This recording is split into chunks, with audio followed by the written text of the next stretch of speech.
Alors, Binotto ramène sa fraise également, concernant 2023. Et Marco, derrière, va rajouter une petite couche. Évidemment, Helmut, toujours là. Marco en a rajouté une couche et tacle lui aussi directement Mercedes et ses équipes clientes, sauf Williams. Eh ben oui, Williams qui travaille un petit peu pour Red Bull, hein. On va pas se le cacher. Hein. Les équipes qui ont voté pour le changement des F1 en 2023 sont McLaren, Aston Martin et Mercedes.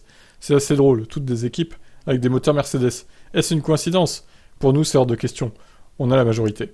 Marco a déclaré que la discussion est loin d'être terminée et rejette la thèse selon laquelle la FIA peut tout simplement faire passer les changements sur la base de sécurité. Il doit y avoir des arguments valables. Il ne suffit pas de mettre l'accent sur la sécurité. Et Ferrari ne l'acceptera pas non plus. En effet, Mattia Binotto en convient, il n'y a aucune raison de considérer cela comme un problème de sécurité, parce que la plupart des équipes maîtrisent désormais les rebonds. Et depuis Spa, il y aura de toute façon des limitations d'oscillation, et à partir de Spa plutôt. Donc, si les voitures sont conformes aux spécifications, elles doivent être sûres. Et s'il n'y a pas d'argument de sécurité, le processus de vote normal doit être suivi lorsque les règles sont modifiées. Sans l'argument de la sécurité et sans majorité, la FIA ne pourrait donc pas introduire les changements voulus pour les fins 2023. Alors, sans majorité, du coup... donc, tous les moteurs Mercedes, ça fait Mercedes, McLaren, Aston Martin. Et c'est tout, parce qu'il n'y a pas Williams, du coup. Ça fait que 3 écuries.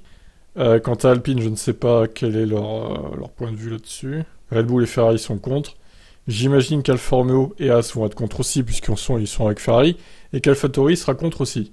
Donc effectivement, il n'y aura pas a priori de majorité.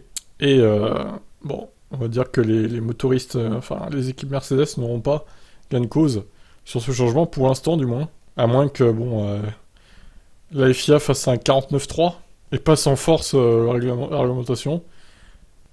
À voir. Écoutez, on va suivre ça de près de toute façon. Je vous laisse commenter. Ciao, ciao.